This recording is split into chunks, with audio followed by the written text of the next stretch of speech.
انسان پر اللہ تعالیٰ کی معرفت ہے۔ تو یہ جو تفسیر لیعبدون کی لیعرفون سے کی گئی، اس کا مطلب، اس کا جواب یہی ہے، اس لیے کہ جب تک بندہ خالق کو پہچانے گا نہیں اس کی بندگی نہیں کر سکتا۔ پہلی بات یہ ہو گئی۔ دوسری بات جو یاد رکھنے کی، پہلی بات کیا ہو گئی؟ اب ساتھ ساتھ آپ سبق کی طرح یاد بھی کریں نا میرے ساتھ، تاکہ مجھے لگے کہ میری محنت بھی۔ سب سے پہلے جب تک اللہ کی معرفت حاصل نہیں ہوگی بندگی نہیں ہو سکتی۔ تو انسان پر اول واجب وہ اللہ کی پہچان ہے، پھر اس پر نماز متفرع ہوتی ہے، روزہ ہے، زکوٰۃ ہے، دیگر احکام۔ یہ ایک بات ہوگی۔ دوسری بات، بقدر المعرفت تکون العبودیت، جتنی معرفت ہوگی، جتنی مقدار معرفت کی کسی شخص کو حاصل ہوگی اتنی ہی اس کی بندگی ہوگی۔ کسی کو زیادہ معرفت حاصل ہے، اس کا آپ کردار دیکھیں گے، اس میں آپ کو بندگی کا عکس زیادہ نظر آئے گا۔ کسی میں اللہ کی معرفت مجمل ہوگی، کم ہوگی، تو اس میں بندگی کا اثر کم نظر آئے گا۔ تو یہ دوسری بات کہ جتنی معرفت اور پہچان زیادہ ہوگی بندگی اتنی ہی زیادہ ہوگی۔ تو پہلی بات یہ کہ بندگی کے لیے پیدا کیا تو بندگی ہوگی اس وقت کہ جب پہچان ہو خالق کی، اور دوسرا جتنی پہچان بڑھتی چلی جائے گی۔ کوئی کتنا جانتا ہے، کسی نے کچھ مطالعہ کیا، کسی نے کچھ سیکھا، کسی نے کچھ سمجھا، کسی نے کچھ اللہ تعالیٰ کی صفات جمال و جلال کا اپنی زندگی میں تجربہ کیا، مشاہدہ کیا، تو اس سے اس کو جو اللہ کی پہچان حاصل ہوئی وہ دوسرے کو شاید نہیں ہے۔ کوئی ایک بہت زبردست قسم کے مصائب سے گزرا اور پھر اللہ نے اس کو وہاں سے نکال لیا، جس کو بالکل لگ ہی نہیں رہا تھا کہ یہ نکل جائے گا وہاں سے، اور پھر اللہ نے کرم کیا اور نکل گیا، کوئی امید نہیں تھی۔ تو وہ اس اعتبار سے جتنا اللہ کو جانتا ہوگا تو وہ پھر اس کا رجوع بھی کیسا بڑھتا ہے کہ جب وہ نکلتا ہے تو اور کچھ نہیں کرتا، پہلے جا کے سجدہ کرے گا، یار 2 رکعت نفل پڑھ لو۔ اس مشکل سے تو نکلنے کا کوئی راستہ ہی نہیں سوچ رہا تھا، صرف اللہ سے دعا مانگی ہے اور اللہ نے کرم کر دیا۔ تو جتنے خالق کی پہچان بڑھتی چلی جائے گی اتنا ہی عبودیت اور بندگی بڑھتی چلی جائے گی۔ اور اس کا نتیجہ یہ نکلے گا کہ اس کا سبب کیا ہے، ایسا کیوں ہوگا؟ اس کی وجہ یہ ہے کہ عبودیت اور بندگی 2 چیزوں پر منحصر ہے کہ ایک جس کی بندگی کر رہے ہیں اس کو جانیں گے تو جیسا کہ اس سے ڈرنے کا حق ہے ویسا ڈریں گے، اور جس کی بندگی کر رہے ہیں اس کو جتنا جانیں گے تو جیسا اس سے محبت کا حق ہے ویسی محبت کریں گے۔ تو بہت ساری صفات ایسی ہیں اللہ تبارک و تعالیٰ کی کہ جن کو جاننے کی بنیاد پر بندے کے دل میں اللہ تعالیٰ کی عظمت اور اس کی محبت بڑھ جاتی ہے۔ تو جس کی محبت انتہائی درجے میں پیدا ہو اس کے لیے انسان کچھ بھی کر سکتا ہے، کرتا ہے۔ دنیا کی محبت میں لوگوں کی کوششوں کو دیکھا جا سکتا ہے، یہ کوئی ڈھکی چھپی بات نہیں ہے۔ محبت ہو تو اس کے لیے حد سے گزر جاتا ہے۔ عشق مجازی کو دیکھ لو، کاروبار کی محبت کو دیکھ لو، مال کے حصول کی محبت کو دیکھ لو، اقتدار اور لوگوں کے درمیان مقام عزت کے حصول کی محبت کو دیکھ لو، تو جس کی جیسی چاہت ہے اس کی ویسی کوشش ہے۔ تو یہ کوئی اتنی مشکل بات نہیں ہے کہ جس کو بہت زیادہ سمجھانے کی ضرورت ہو۔ تو اللہ کے جلال کو جتنا زیادہ جانتا چلا جائے گا، اس کے قادر مطلق اور علیم ہونے کو جتنا جانتا چلا جائے گا، اور اس طرف جتنا دھیان زیادہ ہوگا، ڈر اور خوف زیادہ ہوگا۔ وَلَقَدْ يَسَّرْنَا الْقُرْآنَ لِلذِّكْرِ فَهَلْ مِن مُدَّكِرٍ۔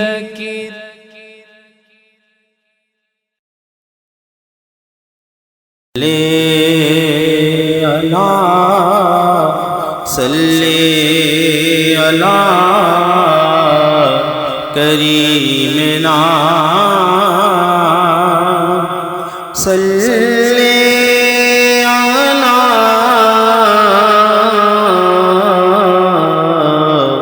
محمد۔ ہم بھی مدینے جائیں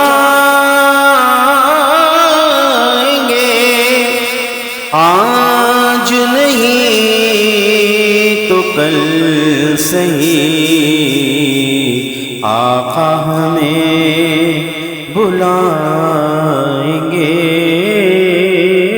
آقا آقا ہمیں بلائیں گے، آج نہیں تو کل صحیح، صلی اللہ شفیعنا، صلی اللہ محمد۔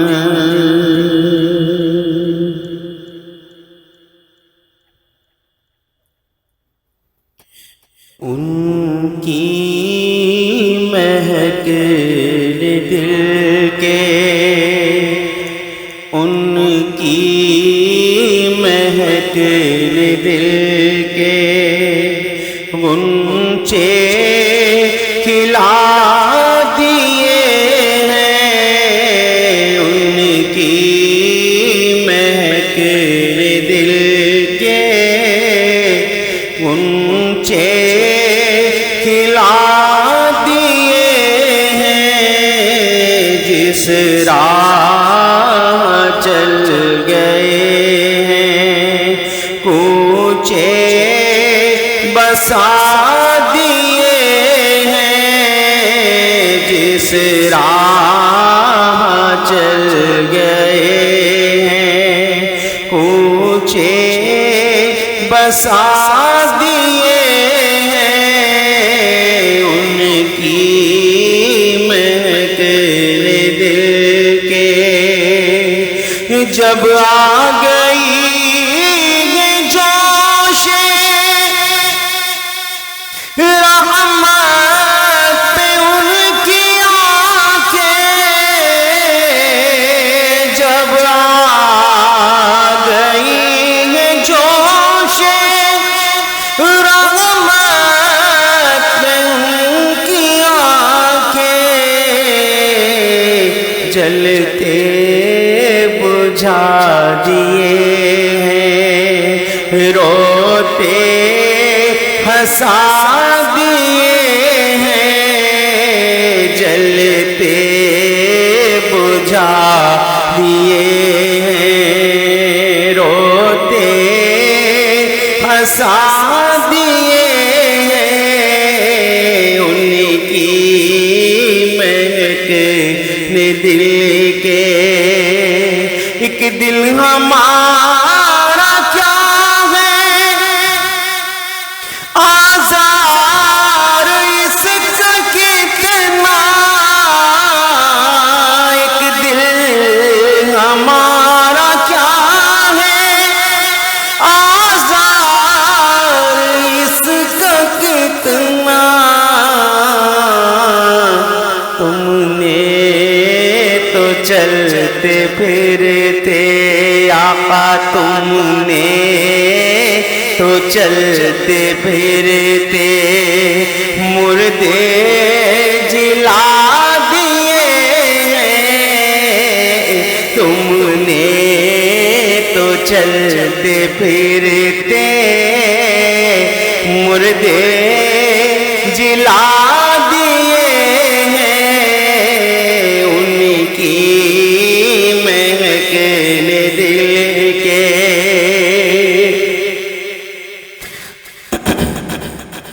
اور ان کے نثار کوئی کیسے ہی رنج میں ہو، ان کے نثار کوئی کیسے ہی رنج میں ہو،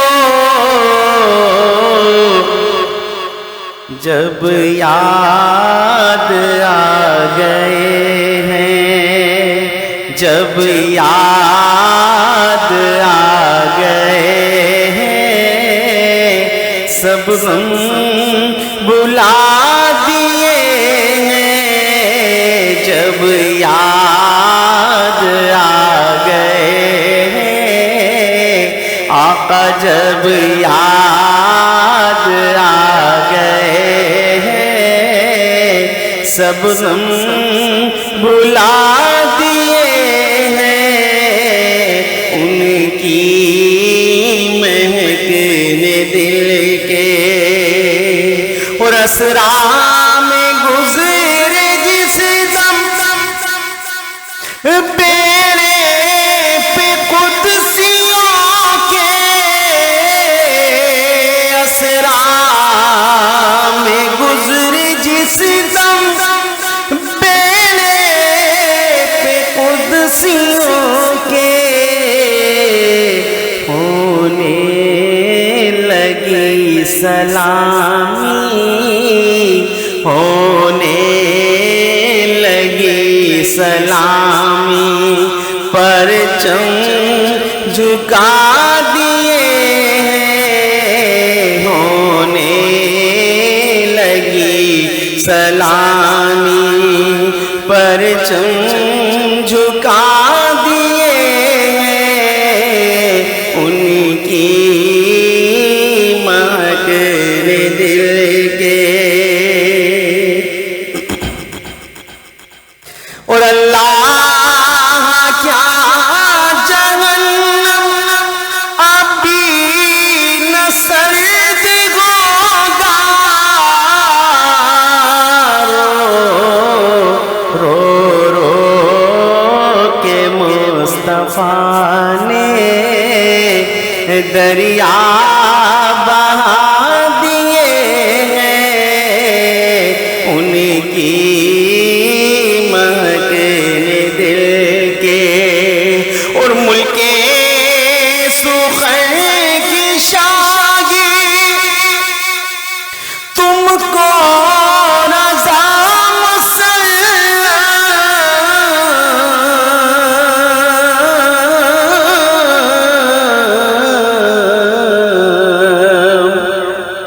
معلوم نہیں تھا وہ یہ مقطع پڑھا ذہن گیا کہ اعلیٰ حضرت عظیم البرکت نے تمام نعتوں میں اتنی عاجزی و انکساری دکھائی ہے اور مقطع میں اپنے لیے کیا عرض کر رہے ہیں پھر حضرت نے بتایا یہ مقطع اعلیٰ حضرت عظیم البرکت کا خود کا لکھا ہوا نہیں ہے ایک بہت مشہور شاعر دہلی کے اس وقت داغ دہلوی انہوں نے یہ مقطع اس نعت میں خود لکھا اور یہ عرض بھی کی کہ اگر مناسب سمجھیں تو یہ مقطع میں نے لکھ دیا ہے آپ کے لیے یہ ایسے ہی رہنے دیں تو اعلیٰ حضرت نے جو ہے اسے اسی طرح رہنے دیا یہ مقطع اعلیٰ حضرت کا لکھا ہوا نہیں ہے ملک سخن کی شاہی تم کو رضا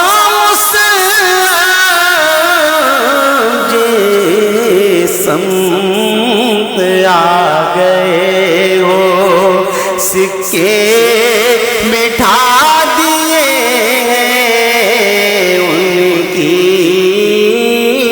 مہک نے دل کے اونچے کھلا دیے ہیں جب یاد آ گئے سب غم بھلا دیے الحمدللہ اللہ تبارک و تعالیٰ کا فضل و احسان کہ ہمارے مشفق و مہربان استاد محترم حضرت علامہ و مولانا مفتی محمد آصف مدنی دامت برکاتہم القدسیہ ممبر پر جلوہ افروز ہو چکے ہیں وہ حضرات جو میری آواز سماعت فرما رہے ہیں اور جو سوشل میڈیا پر آپ کے خطابات بہت توجہ کے ساتھ سماعت کرتے ہیں ان سے التماس ہے کہ اس فیض نثاریہ چینل کو آپ سبسکرائب بھی کریں لوگوں کے ساتھ شیئر کریں تاکہ اور لوگ بھی آپ کی وجہ سے اس پروقار پر رونق اور تربیتی بیان سے مستفیض ہو سکیں اور اپنی اصلاح کرنے کی کوشش کر سکیں اللہ تبارک و تعالی ہم سب کو بیانات سن کر اس پر مکمل عمل کرنے کی توفیق و سعادت عطا فرمائے نعروں سے استقبال کیجئے حضرت کا نعرہ تکبیر نعرہ تکبیر نعرہ رسالت نعرہ تحقیق نعرہ غوثیہ علماء اہل سنت الحمدللہ رب العالمین والصلاة والسلام على سيد الأنبياء والمرسلين وعلى آله وأصحابه أجمعين. أما بعد فأعوذ بالله من الشيطان الرجيم. بسم الله الرحمن الرحيم. قال الله تبارك وتعالى في سورة الذاريات: وما خلقت الجن والإنس إلا ليعبدون. صدق الله العلي العظيم وصدق رسوله النبي الأمين. سورہ ذاریات 27ویں پارے کی سورہ مبارکہ ہے، 51ویں سورت ہے. 114 سورتیں ہیں کل قرآن عظیم میں، اس کا نمبر 51 ہے. مشہور و معروف آیت مقدسہ آپ کئی بار سنتے رہتے ہیں، وہ تلاوت کی. اس میں اللہ تعالیٰ نے فرمایا: وما خلقت الجن والانس الا لیعبدون، کہ ہم نے جن و انس کو فقط عبادت کے لیے پیدا کیا. اب یہاں گویا کہ انسان کے مقصد حیات کو ذکر کیا گیا کہ کوئی بھی چیز خالق نے بیکار نہیں بنائی. جب آپ یہ دعا بھی پڑھتے ہیں: ربنا ما خلقت هذا باطلا سبحانک فقنا عذاب النار، تاروں کو دیکھ کر جب یہ دعا پڑھتے ہیں تو اللہ تعالیٰ نے کوئی بھی چیز بیکار پیدا نہیں فرمائی. خود انسان جو چیزیں بناتا ہے، ایجاد کرتا ہے، اگر کوئی نئی چیز بنا لی تو اس کے بارے میں لوگ پوچھتے ہیں بھئی یہ کیا ہے، سب سے پہلے اس کا نام جاننا چاہتے ہیں اور پھر اس کا کام پوچھتے ہیں کہ یہ کس کام کے لیے، کیا فائدہ ہے اس کا. تو اگر کوئی مقصد ہی نہ ہو تو پھر کیا کہا جائے گا؟ یہ آدمی تو اپنا سرمایہ بھی ضائع کر رہا ہے اور وقت بھی برباد کر رہا ہے، یعنی دونوں صورتوں میں اپنے سرمایہ کو ضائع کر رہا ہے. تو جب ایک انسان جو اللہ کا بنایا ہوا ہے وہ بیکار کام نہیں کرتا، یعنی اکثر اس کے کام جو ہوتے ہیں وہ کسی نہ کسی مقصد کے تحت ہوتے ہیں، اس کے حصول کے لیے ہوتے ہیں. تو خالق کائنات، اس نے اتنی بڑی کائنات بھی بنائی اور انسان کو بھی بنایا اور انسان کو تمام مخلوق میں اشرف کیا. تو چنانچہ اب بنانے والا ہی بتا سکتا ہے، صحیح رہنمائی فرما سکتا ہے کہ اس کی بنائی ہوئی شے کا مقصد کیا ہے. تو اس لیے اللہ تعالیٰ نے قرآن عظیم میں فرمایا کہ ہم نے جن و انس کو فقط عبادت کے لیے پیدا کیا.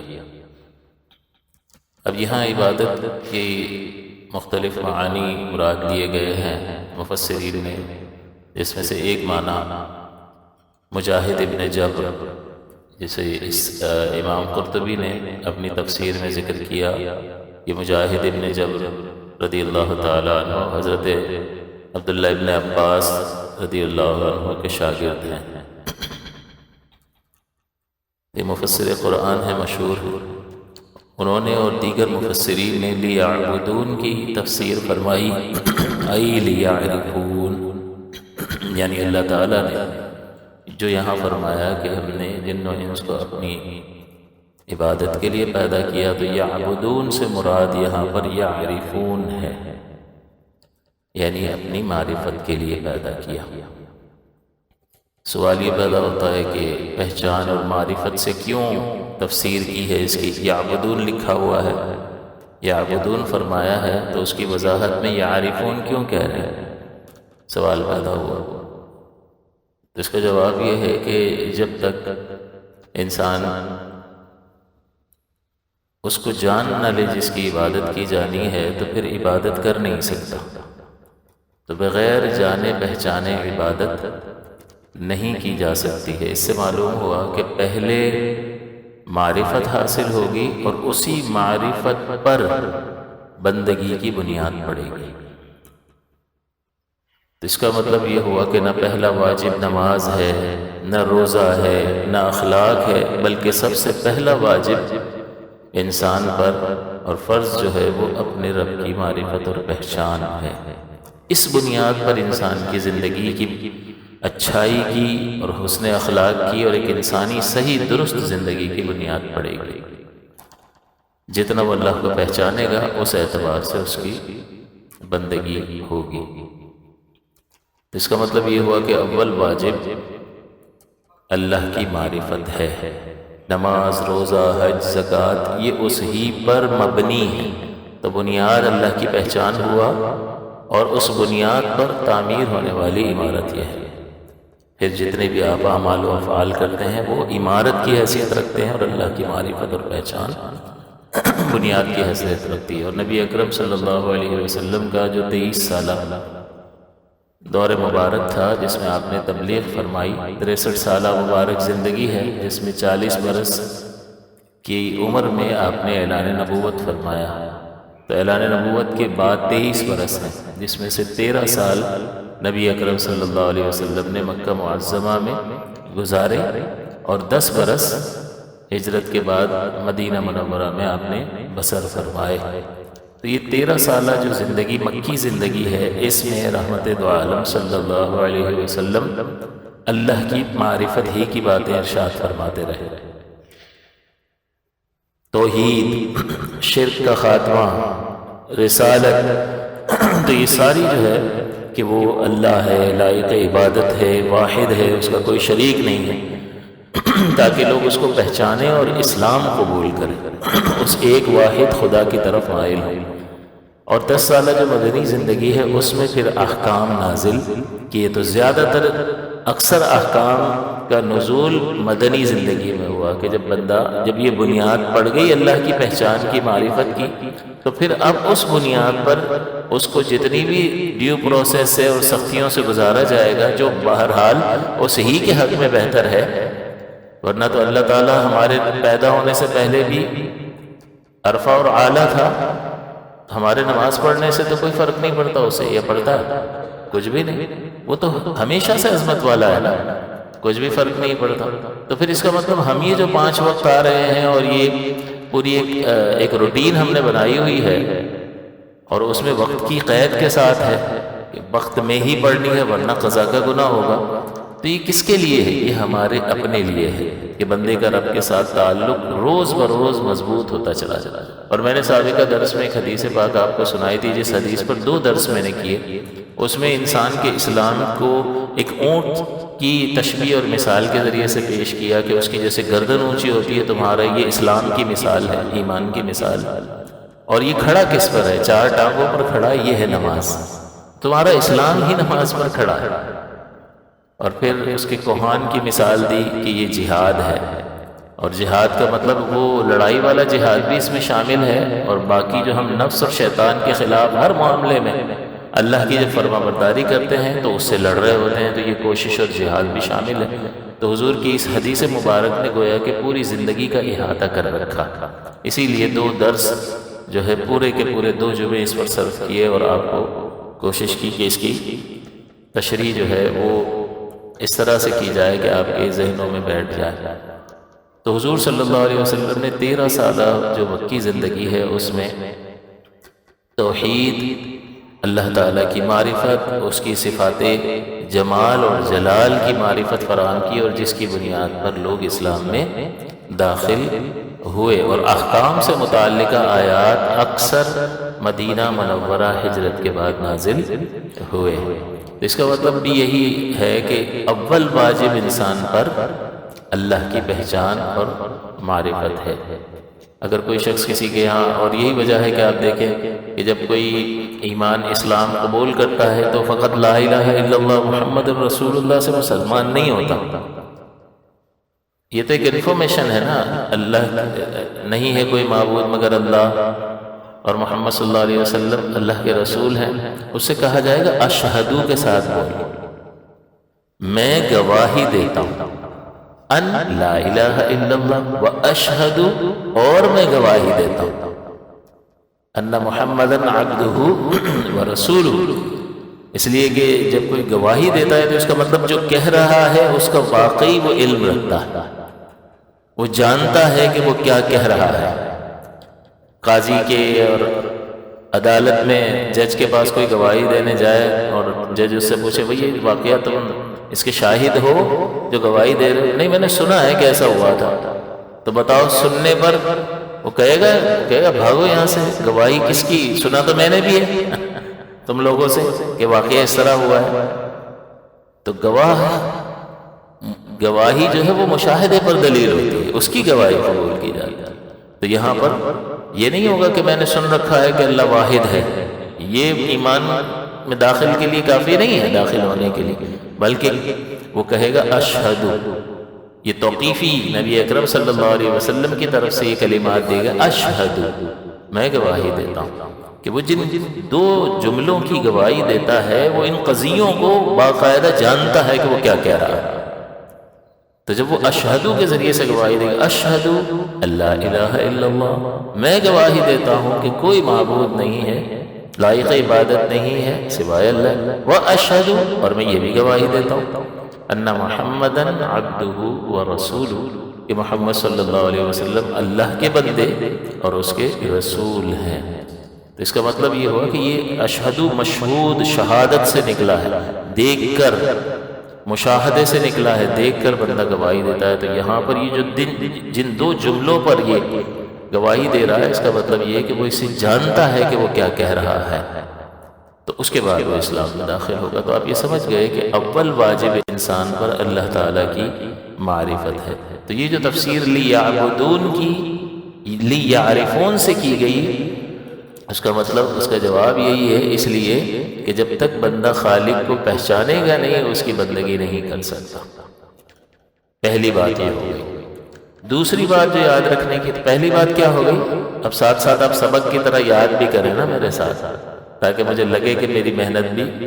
سب سے پہلے جب تک اللہ کی معرفت حاصل نہیں ہوگی، بندگی نہیں ہو سکتی۔ تو انسان پر اول واجب وہ اللہ کی پہچان ہے، پھر اس پر نماز متفرع ہوتی ہے، روزہ ہے، زکوٰۃ ہے، دیگر احکام۔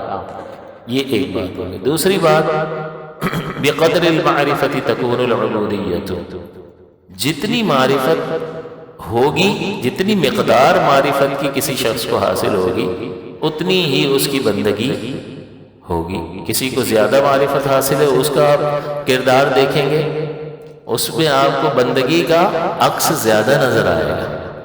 کسی میں اللہ کی معرفت مجمل ہوگی، کم ہوگی، تو اس میں بندگی کا اثر کم نظر آئے گا۔ تو یہ دوسری بات کہ جتنی معرفت اور پہچان زیادہ ہوگی، بندگی اتنی ہی زیادہ ہوگی۔ تو پہلی بات یہ کہ بندگی کے لیے پیدا کیا، تو بندگی ہوگی اس وقت کہ جب پہچان ہو خالق کی۔ اور دوسرا، جتنی پہچان بڑھتی چلی جائے گی، کوئی کتنا جانتا ہے، کسی نے کچھ مطالعہ کیا، کسی نے کچھ سیکھا، کسی نے کچھ سمجھا، کسی نے کچھ اللہ تعالیٰ کی صفات جمال و جلال کا اپنی زندگی میں تجربہ کیا، مشاہدہ کیا، تو اس سے اس کو جو اللہ کی پہچان حاصل ہوئی وہ دوسرے کو شاید نہیں ہے۔ کوئی ایک بہت زبردست قسم کے مصائب سے گزرا اور پھر اللہ نے اس کو وہاں سے نکال لیا، جس کو بالکل لگ ہی نہیں رہا تھا کہ یہ نکل جائے گا وہاں سے، اور پھر اللہ نے کرم کیا اور نکل گیا، کوئی امید نہیں تھی۔ تو وہ اس اعتبار سے جتنا اللہ کو جانتا ہوگا، تو وہ پھر اس کا رجوع بھی کیسا بڑھتا ہے کہ جب وہ نکلتا ہے تو اور کچھ نہیں کرتا، پہلے جا کے سجدہ کرے گا، یار 2 رکعت نفل پڑھ لو۔ اس مشکل سے تو نکلنے کا کوئی راستہ ہی نہیں سوچ رہا تھا، صرف اللہ سے دعا مانگی ہے اور اللہ نے کرم کر دیا۔ تو جتنے خالق کی پہچان بڑھتی چلی جائے گی، اتنا ہی عبودیت اور بندگی بڑھتی چلی جائے گی۔ اور اس کا نتیجہ یہ نکلے گا کہ اس کا سبب کیا ہے، ایسا کیوں ہوگا؟ اس کی وجہ یہ ہے کہ عبودیت اور بندگی 2 چیزوں پر منحصر ہے، کہ ایک جس کی بندگی کر رہے ہیں اس کو جانیں گے تو جیسا کہ اس سے ڈرنے کا حق ہے ویسا ڈریں گے، اور جس کی بندگی کر رہے ہیں اس کو جتنا جانیں گے تو جیسا اس سے محبت کا حق ہے ویسی محبت کریں گے۔ تو بہت ساری صفات ایسی ہیں اللہ تبارک و تعالیٰ کی کہ جن کو جاننے کی بنیاد پر بندے کے دل میں اللہ تعالیٰ کی عظمت اور اس کی محبت بڑھ جاتی ہے۔ تو جس کی محبت انتہائی درجے میں پیدا ہو، اس کے لیے انسان کچھ بھی کر سکتا ہے، کرتا ہے۔ دنیا کی محبت میں لوگوں کی کوششوں کو دیکھا جا سکتا ہے، یہ کوئی ڈھکی چھپی بات نہیں ہے۔ محبت ہو تو اس کے لیے حد سے گزر جاتا ہے. عشق مجازی کو دیکھ لو، کاروبار کی محبت کو دیکھ لو، مال کے حصول کی محبت کو دیکھ لو، اقتدار اور لوگوں کے درمیان مقام عزت کے حصول کی محبت کو دیکھ لو، تو جس کی جیسی چاہت ہے اس کی ویسی کوشش. تو یہ کوئی اتنی مشکل بات نہیں ہے کہ جس کو بہت زیادہ سمجھانے کی ضرورت ہو. تو اللہ کے جلال کو جتنا زیادہ جانتا چلا جائے گا، اس کے قادر مطلق اور علیم ہونے کو جتنا جانتا چلا جائے گا، اور اس طرف جتنا دھیان زیادہ ہوگا، ڈر اور خوف زیادہ ہوگا. اور اللہ تعالیٰ کے رحیم ہونے کا، اس کے کریم ہونے کا، اس کے رزاق ہونے کا، اس کی شفا دینے والا ہونے کا، اس کی عزت دینے والا ہونے کا جس قدر انسان کو علم حاصل ہوتا چلا جائے گا، اس کے نتیجے میں اللہ کی محبت پیدا ہوتی رہے گی. تو یا تو خوف کی وجہ سے، ڈر کی وجہ سے وہ ادب کرے گا، اور دوسرا یہ کہ محبت کی وجہ سے وہ قربان جائے گا. تو ان دونوں بنیادوں پر تو جتنا معرفت بڑھتی چلی جائے گی، بندگی کی مقدار بڑھتی چلی جائے گی. اور یہ کیوں بڑھے گی؟ اس کا جواب یہ ہے کہ اس معرفت کی وجہ سے خوف خدا دل میں پیدا ہوگا. ہم اکثر کہتے ہیں یار ان کی حرکتیں دیکھو یار، ذرا بھی خدا کا خوف نہیں ہے. اس کا مطلب کیا ہوا کہ آپ بھی مانتے ہیں کہ خوف ہوتا تو یہ حرکت نہ ہوتی، خوف ہوتا تو یہ حرکت نہ ہوتی. اور خوف پیدا کیسے ہوتا؟ اللہ کو پہچانتا تو خوف پیدا ہوتا نا. ایک آدمی پولیس والا ہے، سادہ لباس میں گھوم رہا ہے، آپ اس کو نہیں جانتے پولیس والا ہے، آپ اس سے لڑ بھی جاؤ گے. عام آدمی ہے بھائی، میرا قصور نہیں تھا، اس کا تھا، اور ذرا اونچی آواز میں بات کر رہا تھا، آپ نے ایک آدھ رکھ بھی دی اس کو، پھر بلا لیا اس نے اپنے ساتھیوں کو. وہ جیسے آپ نے کالے لباس میں ملبوس افراد دیکھے، آپ کے تو پیروں تلے زمین نکل گئی. یا اللہ یہ میں نے کیا کیا؟ اب وہ کہہ رہا ہے میں بتاؤں گا تجھے. اس لیے کہ میں معرفت اور پہچان نہیں تھی تو عام لوگوں والا سلوک کر ڈالا. اور اگر یہی شخص یہاں وردی میں کھڑا ہوتا تو اس کو آپ کو ویسے ہی خامخواہ بھی روک رہا ہوتا نا، تو you will have to stop there, آپ کو وہیں رکنا پڑتا. اور جب تک وہ نہ کہتا جاؤ تب تک آپ، کیونکہ وہ گورنمنٹ کا کام کر رہا ہے، اس کی ڈیوٹی ہوگی، وہ کر رہا ہے. تو اگر آپ نہیں مانو گے تو کار سرکار میں مداخلت لازم آئے گی، اور پھر اس کی وجہ سے قانونی چارہ جوئی ہوگی. تو پھر آدمی پھنس جاتا ہے. تو اب کیوں ڈر رہا ہے؟ آپ جواب دیں گے معرفت ہے. پہلے کیوں نہیں ڈر رہا تھا؟ مار بھی دیا اس کو، پتہ نہیں تھا. تو معرفت ہوتی ہے تو سلوک بدل جاتا ہے. اسی طرح ایک اور مثال سے آپ کو سمجھا دوں کہ اگر کبھی آپ کسی دوست کے یہاں ملاقات کے لیے گئے اور وہاں کوئی بزرگ شخص بیٹھے ہوئے تھے، سفید داڑھی والے امامہ وغیرہ پہن رکھا تھا، آپ ان کو جانتے نہیں تھے کون ہے. آپ نے جا کے بھائی دوست کے یہاں گئے، وہ بھی بیٹھے ہوئے تھے، آپ نے سلام کر لیا اور حضرت ٹھیک ہے خیریت سے، آپ بھی بیٹھ گئے. تھوڑی دیر بعد وہ حضرت تشریف لے گئے. اب وہ دوست بتاتا ہے بیٹا تو جانتا ہے یہ کون تھے؟ تو وہ نہیں مجھے تو نہیں پتا کون تھے. اب وہ تعارف کرواتا ہے کہ یہ بہت بڑے عالم اور مفتی تھے، اور ان کے بہت زبردست علماء جو ہیں ان کے شاگرد ہیں. فلاں فلاں مشہور آدمی کا نام تم نے سنا ہے؟ ہاں سنا ہے، وہ ان کے شاگرد ہیں.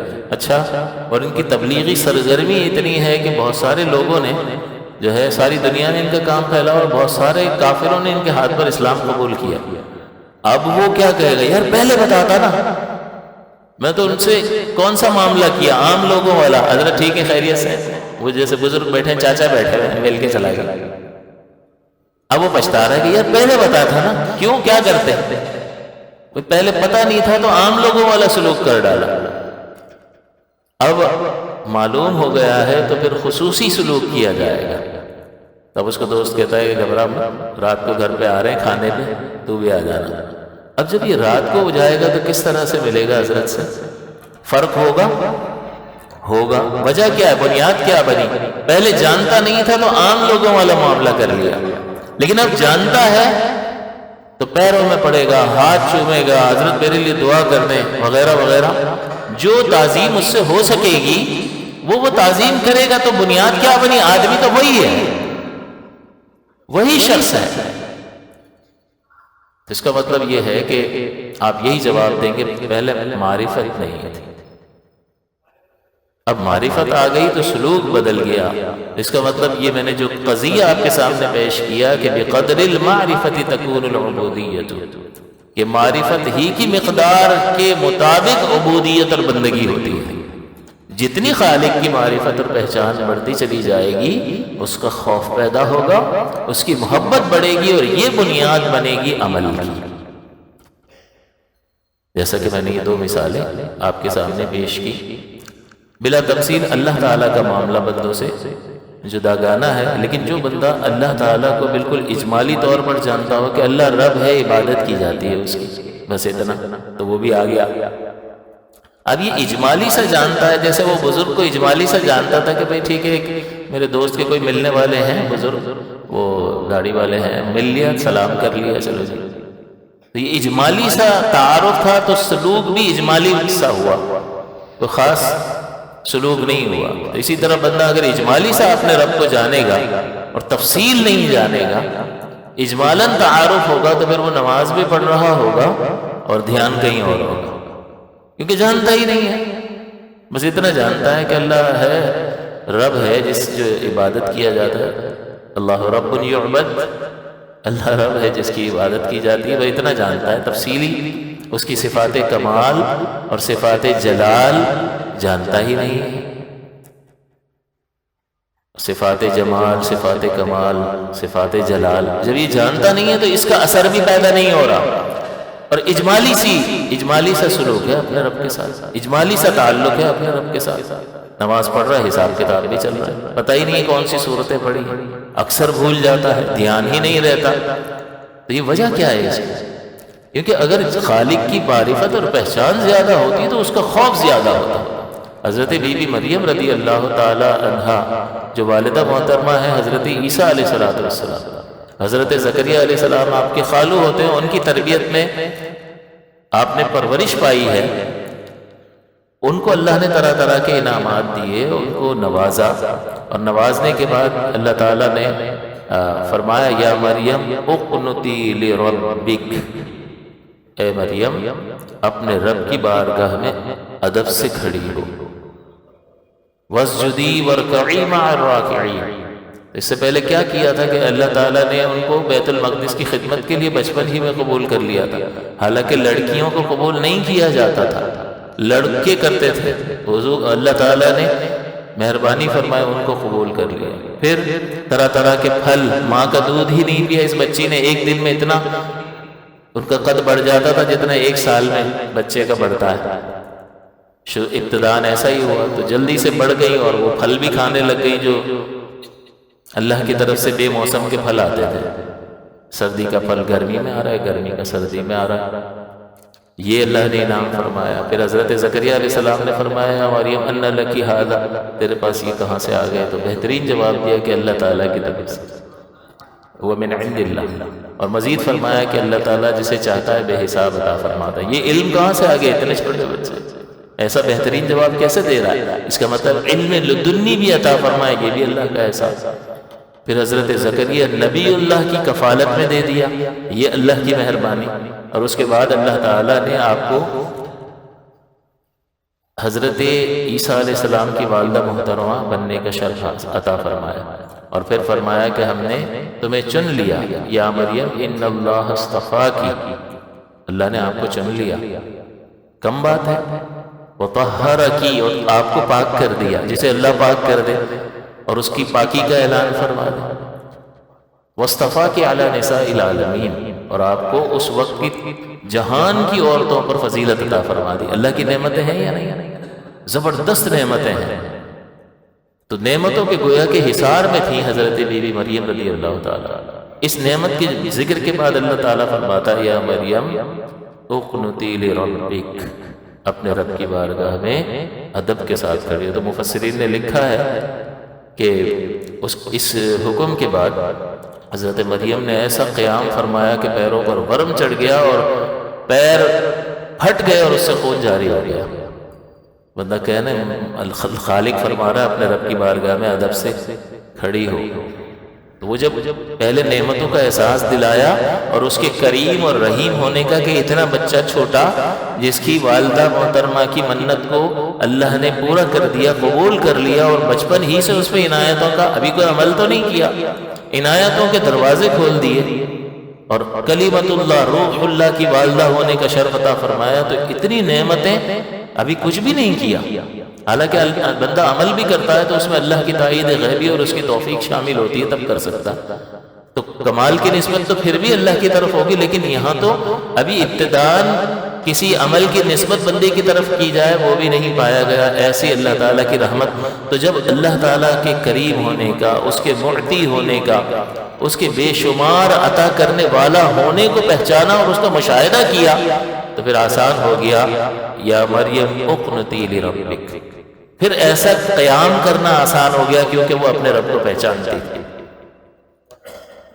تو جتنی پہچان اور معرفت، تو اجمالی پہچان ہے ہمیں، تو ہماری نمازوں کا بھی وہ حال نہیں ہے جو حال ہونا چاہیے۔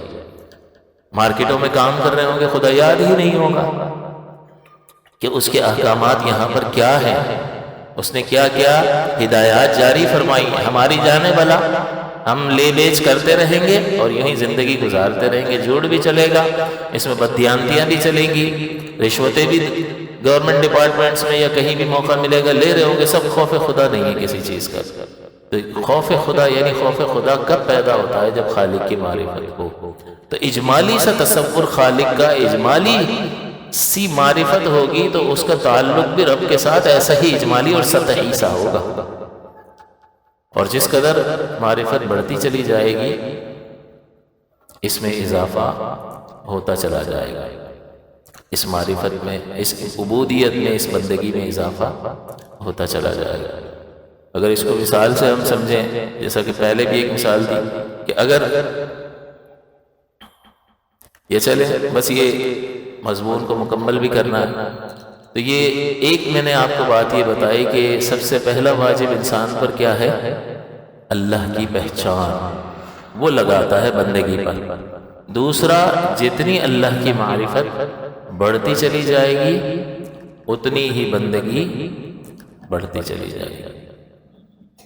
اور تیسری چیز ہوتی ہے کہ الانسان مبتلا، انسان کو آزمائش میں ڈالا گیا ہے۔ خود قرآن میں اللہ نے فرمایا الذی خلق الموت والحیات لیبلوکم ایکم احسن عملا، کہ ہم نے موت و حیات کو اس لیے پیدا کیا کہ تاکہ تمہاری جانچ ہو کہ تم میں سے کون اچھا ہے عمل کے اعتبار سے۔ یبلوکم، بلا سے نکلا ہے، یبلوکم آزمائش کو کہتا ہے، تو ہر انسان آزمائش میں مبتلا ہے۔ اسی طرح اللہ نے سورہ بقرہ میں فرمایا وَلَنَبْلُوَنَّكُمْ بِشَيْءٍ مِّنَ الْخَوْفِ إِلَىٰ آخِرِ الْآیَةِ، کہ ہم خوف میں، ہم بھوک میں، مالوں کے نقصان سے، جانوں کے نقصان سے تمہیں ضرور آزمائیں گے۔ اور خوشخبری ہے ان لوگوں کے لیے جو صبر کرتے ہیں کہ جب ان کی طرف کوئی مصیبت آتی ہے تو کہتے ہیں قَالُوا إِنَّا لِلَّهِ وَإِنَّا إِلَيْهِ رَاجِعُونَ، تو یہ یوں ہی نہیں کہتے، اندر سے کون کہہ رہا ہوتا ہے۔ اب یہ ایک تو پہلی بات یہ کہ اول واجب اللہ کی پہچان، دوسرا جتنی معرفت اتنی بندگی زائد، اور تیسرا یہ کہ انسان کی طرف آزمائشیں ہر وقت متوجہ رہتی ہیں، کوئی بھی اس سے خالی نہیں۔ کسی کو رزق کے ذریعے آزمایا، کسی کو تنگی سے آزمایا، کسی کو فراوانی سے آزمایا، کسی کو صحت دے کر آزمایا، کسی کو بیماری دے کر آزمایا، کسی کو اولاد نہیں دی اور آزمایا، کسی کو اولاد دے کر آزما لیا، کسی کو انفٹ جو بچے ہوتے ہیں اسپیشل کڈز جس کو کہتے ہیں وہ دے دیے، وہ ساری زندگی جو ہے بچہ کیا خیال رکھے گا، ماں باپ ہی کی ساری عمر جو ہے اس کی دیکھ بھال میں گزر گئی۔ تو غرض یہ کہ طرح طرح سے خالق آزما رہا ہے۔ تو اب یہ انسان کی زندگی پر اس کا کوئی اثر پڑے گا؟ جیسے کہ پہلی دوسری چیز کا اثر پڑا کہ جتنا معرفت زیادہ تھی اتنا ہی خوف تھا، اور اتنی محبت تھی جس کا نتیجہ یہ نکلا کہ اس کی اپنی زندگی پر اس کے اپنے کردار پر اس کا اثر پڑ گیا، اس کے خاندان والوں پر اس کا اثر پڑ گیا، اس کے اپنے جو لوگوں کے ساتھ معاملات ہیں اس پر اس کا اثر پڑ گیا۔ تو ان تمام تر معاملات میں چاہے وہ بندے کے رب کے ساتھ ہوں یا بندے کے ساتھ ہوں، اس میں بنیاد کی حیثیت کس چیز کی تھی؟ اللہ کی معرفت کی۔ اس ہی نے کردار کو سنوارا تھا۔ تو چلیں جی، یہ کردار کے سنوارنے کے اعتبار سے تو اللہ تعالیٰ کی معرفت اور پہچان بہت زیادہ اہمیت کی حامل یقیناً ہے، لیکن جب بندہ آزمائشوں میں ہو، طرح طرح کی آزمائشیں اس پر آ رہی ہیں، بہت ہی پیارا بچہ تھا، بڑی محبت تھی، اللہ تعالیٰ نے لے لیا، آزمائش ہے۔ مال تھا اور لے لیا، ابتدا سے ہی دیا نہیں، اور بہت ساری، کسی کو عزت بہت زیادہ دی، کسی کو ذلت میں مبتلا فرما دیا، آزمائش ہے۔ تو اب یہ اتنی آزمائشیں ہیں، تو کیا اللہ کی پہچان اور اللہ کی معرفت اس میں بھی ہمارے لیے کوئی سہارے کا کام دیتی ہے؟ ہماری کمر کو مضبوطی کرنے کا فائدہ دیتی ہے؟ بالکل دیتی ہے۔ کہ جو شخص اللہ تعالیٰ کو بالکل اجمالی طور پر سطحی سا جانتا ہوگا، وہ ان آزمائشوں میں شکوہ کرنے لگ جائے گا۔ وہ کہے گا ہمارا ہی گھر مل گیا ہے، ہمارے ساتھ تو بھائی ظلم ہو گیا۔ حالانکہ قرآن عظیم میں اللہ تعالیٰ فرماتا ہے وَمَا أَنَا بِظَلَّامٍ لِّلْعَبِيدِ، کہ ہم بندوں پر ظلم نہیں کرتے۔ اللہ تعالیٰ تو ظالم نہیں ہے، وہ تو رحیم و کریم ہے۔ تو اب اگر یہ بندہ جانتا نہیں ہے تو کیا کرے گا؟ کسی کا گھر ڈیمولش کر دیا، غلط جگہ بنا ہوا تھا یا کچھ بھی ہوا، جیسے کہ وہ آج کل ایک آبادی ہے، کیا نام ہے اس کا، ذہن سے نکل گیا، مجاہد کا۔ اب اس میں بہت سارے لوگوں کے گھر چلے گئے۔ اب اس میں ایک خاتون بیچاری بوڑھی، وہ انٹرویو کوئی لے رہا تھا، تو وہ کہہ رہی ہے کہ غریبوں کا گھر چھین لیا فلاں فلاں، اور گریہ وزاری کر رہی تھی، اور آخر میں وہ یہ بول گئی کہ اللہ بھی ہماری نہیں سن رہا۔ اب یہ کیوں بول دیا اس نے؟ وہ اللہ کو سطحی سے جانتے ہیں۔ تو اب ایسے موقع پر جو چیز قوت اور طاقت فراہم کرے گی وہ بھی اللہ کی معرفت ہوگی اور اللہ کی پہچان ہوگی۔ اللہ کی پہچان ہی قوت اور طاقت فراہم کرے گی، ایسے موقع پر صبر کی قوت عطا کرے گی، اور اللہ کی رضا پر، اس کی آزمائش پر راضی رہنے کا ذہن بنائے گی۔ اس لیے کہ اگر وہ اللہ کو جانتا ہے کہ جس نے بلا بھیجی ہے وہ رحیم ہے، وہ علیم ہے، وہ خبیر ہے، وہ جو بھی میرے لیے فیصلہ فرماتا ہے، بظاہر اگر مجھے کوئی تکلیف بھی محسوس ہو رہی ہو تو لیکن آخر کار، انجام کار کے اعتبار سے وہ میرے لیے بہتر ہوتا ہے۔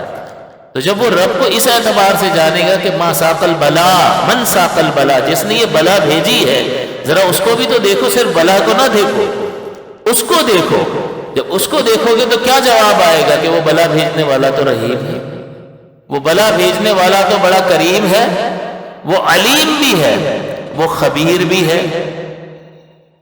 تو جب اس کو اس اعتبار سے جانتا ہوگا تو وہ یہی کہے گا کہ جو کچھ بھی بھیجا ہے اس میں ضرور میرے لیے فائدے کا پہلو ہے، وہ مجھ پر ابھی عیاں اور منکشف نہیں ہے۔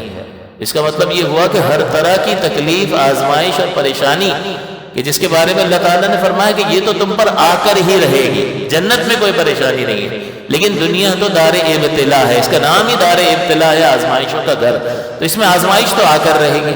تو جب آزمائش آ کر رہے گی تو پھر اس معاملے میں انسان کو مضبوطی کون سی چیز فراہم کرے گی؟ تو جب وہ اللہ کو بالکل سطحی سے جانتا ہوگا تو اللہ پر اعتراض کرے گا۔ کئی لوگوں کو میں نے کہتے ہوئے سنا ہے کہ اب پر ظلم ہو گیا، اللہ نے تو اس پر معاذ اللہ ظلم کر دیا، اور کوئی ملا نہیں تھا معاذ اللہ، تو اس کا مطلب آپ کو چھوڑ دیتے، کسی اور کو پکڑ لیتے تو آپ کو ٹھیک لگتا تھا۔ یہ کیا بات ہے؟ جو اپنے لیے بہتر سمجھتے ہو دوسرے کے لیے بھی بہتر سمجھو۔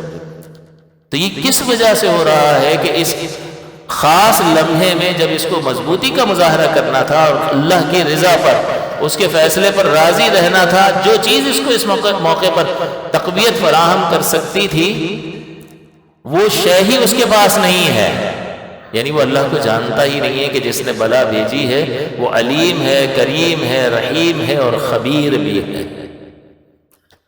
تو جب اس کو یہ معلوم نہیں ہے اور اس پر اس کی نگاہ نہیں ہے، وہ اس کے علیم و خبیر ہونے کو نہیں جانتا، حالانکہ قرآن میں اللہ فرماتا ہے کہ هو الذی خلق السماوات السبع ومن الارض مثلهن، کہ اللہ نے 7 آسمان بنائے اور اتنی ہی زمینیں بنائی۔ کیوں بنائی ہیں؟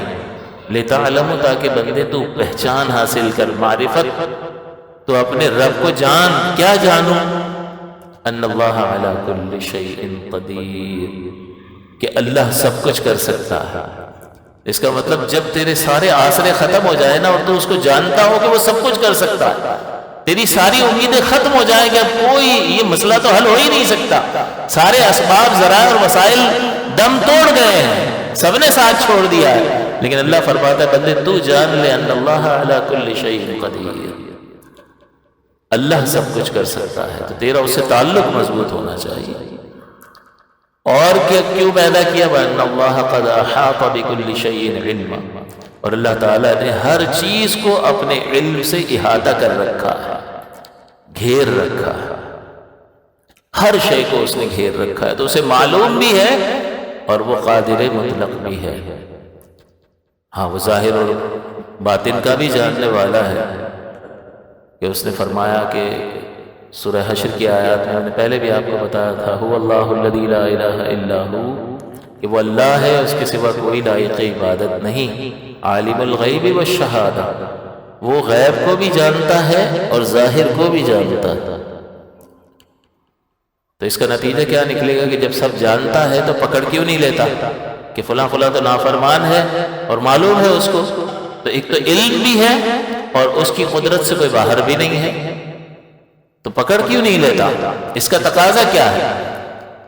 اگر قانون نافذ کرنے والے ادارے ہم کو جان لیں کہ ہم نے کوئی جرم کیا ہے تو پھر چھوڑیں گے؟ نہیں چھوڑیں گے، کیونکہ معلوم ہے، اور اس علم کا اور قوت کا تقاضا یہ ہے کہ وہ گرفتار کریں گے اور قانونی چارہ جائے گا۔ تو اللہ بھی تو عالم الغیب والشہادہ ہے، وہ ظاہر کو بھی جانتا ہے اور پوشیدہ کو بھی جانتا ہے، تو پھر پکڑ کیوں نہیں لیتا؟ آگے ہی فرمایا ہو الرحمن الرحیم، تو جو اللہ کو رحمان اور رحیم جانتا ہوگا، اس کے رحیم ہونے پر اس کی نگاہ ہوگی، وہ اس کی رحمت کے مختلف پہلوؤں پر غور کرتا رہتا ہوگا کہ میرے باوجود ہر طرح کی نافرمانی کے اور عدم توجہی کے اور ایسی بے مروتی کی کہ مخلوق کی طرف تو ایسا دل لگایا ہے کہ بڑی توجہ کے ساتھ فوکسڈ ہوتا ہے، بڑی توجہ کے ساتھ دوسرے جو کام کرتا ہے، لیکن میری طرف متوجہ نہیں ہوتا اس خاص حالت کے ساتھ، متوجہ ہوتا بھی ہے تو جسم ادھر ہے اور ذہن پتہ نہیں کہاں، اس کے باوجود کہ وہ اس سے زیادہ کا حقدار ہے، لیکن اس کے باوجود ہے کیسا؟ سبحان ربی العظیم، پاک ہے وہ میرا رب جو مجھے پالتا جا رہا ہے، عظیم ہے، یعنی میری اتنی خطاؤں کے باوجود پالتا ہی چلا جا رہا ہے، اور پالنے کا مطلب کیا؟ ہر لمحے کی میری ضرورت کو پورا کرتا چلا جا رہا ہے۔ تو ان چیزوں پر اگر غور کرے گا تو پھر محبت پیدا ہوگی، اور محبت یہ معرفت جو ہے وہ ابھارے گی۔ تو اب توجہ طلب امر یہ ہے کہ جب انسان مصائب میں، مشکلات میں گرفتار ہو تو کون سی چیز ہے جو اسے طاقت اور قوت فراہم کرے گی، جو اس کی پیٹھ کو سیدھا رکھے گی؟ وہ بھی اللہ کی پہچان اور معرفت ہے، کہ جو جانتا ہوگا کہ یہ جس نے بلا بھیجی ہے وہ میرا بہتر فرما رہا ہے، وہ علیم بھی ہے، وہ خبیر بھی ہے، اور رحیم ہے، ظالم نہیں ہے۔ جیسا کہ میں نے کئی بار مثال دی کہ آپ طبیب کے حوالے اپنا سب کچھ کر دیتے ہیں، اپنا جسم، کسی انجان آدمی کو آپ اپنے جسم کا آپریشن کرنے دو گے؟ اپنے بچے کا آپریشن کرنے دو گے؟ بھائی کیا ہے، تم کاٹ پیٹ دو گے، کوئی غلط کام کر دو گے، بچہ ہی مر جائے گا؟ نہیں سپورٹ کرتے، بلکہ نیم حکیم کو بھی نہیں، بلکہ نہ تجربے کار ڈاکٹر کو بھی نہیں، بلکہ تجربے کار ڈاکٹر کو کہ جس کے سکسیس ریزلٹ جو ہے ریشو زیادہ ہوگا، کہ بھئی 100 آپریشن کیے ہیں تو 95 میں کامیاب ہوا، ایسے ڈاکٹر کے حوالے کریں گے۔ اس کا مطلب یہ ہوا کہ جب انسان کو معرفت حاصل ہوتی ہے، اب وہ ڈاکٹر کو حوالے کر رہا ہے کاٹنے پیٹنے کے، لیکن پریشان نہیں ہو رہا کیونکہ یہ ڈاکٹر ہے نا میرا اچھا ہی سوچ رہا ہے، میرا بھلائی کر رہا ہے۔ تو اللہ نے جو آزمائش بھیجی ہے، اگر اللہ کی پہچان اور معرفت حاصل ہو کہ وہ میرا بلاؤں کا بھیجنے والا جو میری طرف ان چیزوں کو متوجہ کر رہا ہے وہ رحیم و کریم ہے، وہ میرا بہتر ہی فرما رہا ہے، لہٰذا وہ سپردگی پائی جائے گی۔ جیسا کہ میں مثال سے آپ کو سمجھاؤں کہ اگر کوئی شخص مجرم ہو اور وہ ایک خنجر لے کر آپ کی طرف بڑھ رہا ہو تو کیا نتیجہ نکلے گا؟ آپ ڈر جائیں گے؟ ڈریں گے یا نہیں؟ کیوں ڈریں گے؟ اس لیے کہ آپ یہ جانتے ہیں، اس کو مجرم کی حیثیت سے جانتے ہیں کہ اچھے کردار کا آدمی نہیں ہے، میں جانتا ہوں مجرم ہے، ابھی خنجر لے کے میری طرف کیوں آ رہا ہے؟ خوف پیدا ہو جائے گا، خوف پیدا ہو جائے گا۔ ویسے کوئی ایسے ہی چھری لے کر گھوم رہا ہو تو آپ ڈریں گے اس سے؟ کچھ بھی نہیں، ایسے ہے ٹھیک ہے اپنا سامان لے کے جا رہا ہے، لیکن ایک مجرم ہے اور خنجر لے کے خاص آپ کی طرف بڑھ رہا ہے تو آپ ڈر جاؤ گے۔ وجہ کیا ہے؟ معرفت، آپ جانتے ہیں کہ یہ مجرم ہے۔ اسی طرح یہی اوزار، چھری ہے، کینچی ہے، کاٹنے کے اوزار، ایک ہاسپٹل میں ڈاکٹر آپ کی طرف لے کر بڑھ رہا ہو تو کیا ہوگا؟ مطمئن، وہاں خوف پیدا ہو گیا، وہ بھی معرفت کی وجہ سے کہ جانتا تھا کہ مجرم ہے، تو معرفت نے خوف پیدا کر دیا۔ اور یہاں یہی ڈاکٹر جو ہے وہ کاٹنے کے آلات لے کر اس کی طرف بڑھ رہا ہے، لیکن یہ جانتا ہے کہ یہ تو علیم ہے، یہ تو اس فن کا ماہر ہے، یہ تو شفیق ہے، مہربان ہے مجھ پر، یہ تو میرا علاج کرنا چاہتا ہے، اس لیے میری بھلائی کے لیے چیزیں میری طرف لے کر آ رہا ہے۔ تو وہی کاٹنے کا آلہ ہے اور ہماری ہی طرف آ رہا ہے، ہمیں یقین بھی ہے، لیکن اس کے باوجود بھی بندہ مطمئن ہے، کیونکہ وہ اس کو پہچانتا ہے، اس کو معرفت ہے۔ اور دوسرے سے ڈر کیوں رہا ہے؟ اس لیے کہ معرفت ہے۔ اس کا مطلب یہ ہے کہ ڈر بھی معرفت کی وجہ سے پیدا ہوا اور اطمینان قلب بھی معرفت کی وجہ سے پیدا ہوا۔ اس کا مطلب یہ ہے کہ جب خالق کائنات کی طرف سے بندے کی طرف طرح طرح کی آزمائشیں متوجہ ہوں تو وہ اللہ کو جانتا ہوگا، مطمئن رہے گا۔ اور اس لیے اللہ نے فرمایا کہ وَبَشِّرِ الصَّابِرِينَ، خوشخبری ہے صبر کرنے والوں کے لیے۔ الَّذِينَ إِذَا أَصَابَتْهُمْ مُصِيبَةٌ، کہ جب ان کی طرف کوئی مصیبت آتی ہے، قالوا، تو کہتے ہیں اِنَّا لِلَّهِ وَإِنَّا إِلَيْهِ رَاجِعُونَ، کہ ہم تو خود اللہ کے ہیں، ہمارا تو پورا وجود اللہ کا ہے، یہ خارج سے کوئی مصیبت آ گئی تو کیا ہو گیا؟ ایک وقت تو آئے گا کہ وہ خود ہمیں ہمارے وجود ہی کو لے جائے گا اور ہمیں اس ہی کی طرف لوٹنا ہے، ہم اللہ ہی کے لیے ہیں اور ہمیں اس ہی کی طرف لوٹنا ہے۔ تو یہ صابرین، یہ صبر کرنے کا مادہ کیسے پیدا ہوگا؟ بلا پر صبر کرنا، مطمئن رہنا، تسلیم، خود کو سپرد کر دینا اور رضامندی کے ساتھ سپرد کر دینا۔ یہ تسلیم اور رضا کیسے پیدا ہوگی؟ جب یہ جانتا ہوگا کہ یہ آزمائش بھیجنے والا رحیم ہے، یہ آزمائش بھیجنے والا کریم ہے، یہ علیم ہے اور یہ خبیر ہے۔ تو معلوم یہ ہوا کہ انسان کی پوری زندگی کو اللہ کی پہچان اور معرفت نے گھیر رکھا۔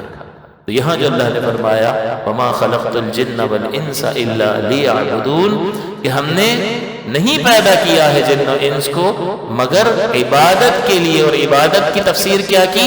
اَيْ لِيَعْرِفُونَ، یعنی اپنی معرفت کے لیے پیدا کیا، کیونکہ بغیر معرفت کے بندگی نہیں ہو سکتی ہے۔ تو پہلا واجب انسان پر اللہ کی معرفت ہے۔ دوسری بات کیا معلوم ہوئی؟ کہ جتنی معرفت زیادہ ہوگی، بقدر المعرفت تکون العبودیت، جتنی معرفت زیادہ بڑھتی چلی جائے گی بندگی بڑھتی چلی جائے گی، انسان کا جھکاؤ خالق کی طرف بڑھتا چلا جائے گا، اللہ کی رحمتوں میں غور کرے گا، اس کی خود اپنی ذات پر انعامات میں غور کرے گا، تو اس کی ایک ایک نعمت میں اس کی ایک ایک صفت نظر آ رہی ہوگی۔ فی کل شیء لہ آیۃ تدل علی انہ واحد، کہ ہر شے میں نشانی ہے کہ وہ واحد ہے اور یکتا ہے۔ تو دوسری بات یہ معلوم ہوئی کہ جتنی مقدار معرفت کی بڑھتی چلی جائے گی، جتنی یہ دولت بڑھتی چلی جائے گی، آج کل تو کیپٹل بڑھانے کی بڑی ہوس ہے نا، اس دولت کو اضافہ کرنے کی ضرورت ہے، زندگی سنوار کر رکھ دے گی، نہ صرف یہ زندگی سدھر جائے گی بلکہ آخرت بھی بہتر ہو جائے گی۔ تو اس سے انسان کا اپنا اخلاق سنور جائے گا، اس کے گھر والوں کا اور معاشرے پر اس کے اثرات مرتب ہوں گے۔ اور تیسری چیز کہ انسان کی پوری زندگی آزمائشوں میں گھری ہوئی ہے، کیا ان آزمائشوں کے موقع پر بھی اللہ کی پہچان اور معرفت کوئی فائدہ دیتی ہے، کوئی سہارے کا کام دیتی ہے؟ تو یہی کام دیتی ہے کہ اگر بندہ اللہ کو پہچانتا ہوگا تو تسلیم اور رضا کے ساتھ، یعنی رضامندی کے ساتھ اللہ کے خود کو سپرد کر دے گا، جیسے ایک مریض طبیب کے ہاتھ میں اپنے وجود کو سپرد کر دیتا ہے، اب چاہے کتنی ہی تکلیف ہو لیکن وہ اس کو برداشت کرتا ہے، اس لیے کہ یہ تکلیف جو لا رہا ہے وہ علیم ہے، وہ اپنے فن کا ماہر ہے اور وہ مجھ پر شفیق ہے، میرا علاج کرنا چاہتا ہے۔ تو یہ تو انسان کا حال ہے کہ جب انسان کی کچھ تجربوں کی بنیاد پر اس کی مہارت سامنے آ جائے تو اس پر اتنا بھروسہ ہو جاتا ہے اور ایسی سپردگی آ جاتی ہے رضامندی کے ساتھ. وہ غلطی بھی کر سکتا ہے آپ کے آپریشن کرتے وقت، انسان ہے، خطا کار ہے، ہو سکتی ہے، لیکن پھر بھی سپردگی. تو بتائیے کہ وہ خالق کائنات کہ جو ہر عیب سے مبرہ اور منزہ ہے، وہ سبحان ہے، وہ پاک ذات ہے، تو اس کی پہچان اور معرفت حاصل ہو. جہاں خطا کا، جہاں کم علمی کا، جہاں غلطی کا کسی درجے میں کوئی احتمال ہی نہیں ہے، کوئی شائبہ ہی نہیں ہے، پایا جانا تو بہت دور کی بات ہے کیونکہ یہ عیب ہے اور اللہ عیب سے مبرہ اور منزہ ہے. تو جب ایسی ذات کی پہچان اور معرفت حاصل ہوگی تو بتائیے سپردگی یعنی تسلیم رضامندی کے ساتھ بہت زیادہ بڑھ جائے گی یا نہیں بڑھے گی؟ تو یہ پوری زندگی کو اللہ کی پہچان اور معرفت گھیرتی ہے. ہمیں کوشش کرنی چاہیے کہ ہم اللہ کو پہچانیں. سب سے اول واجب اللہ کی معرفت، جتنی معرفت زیادہ اتنی بندگی زیادہ. آزمائش میں سہارا دینے والی چیز بھی اللہ کی معرفت ہے. چاہے پہاڑ ٹوٹ جائیں اس پر آزمائشوں کے، کیسے کر لیا حضرت امام حسین نے، کیسے کر لیا، اتنی بڑی چیز کیسے کر گئے؟ وہ نظر نہیں آتا اپنے سامنے اپنے بچوں کو کوئی کٹتا ہوا دیکھ سکتا؟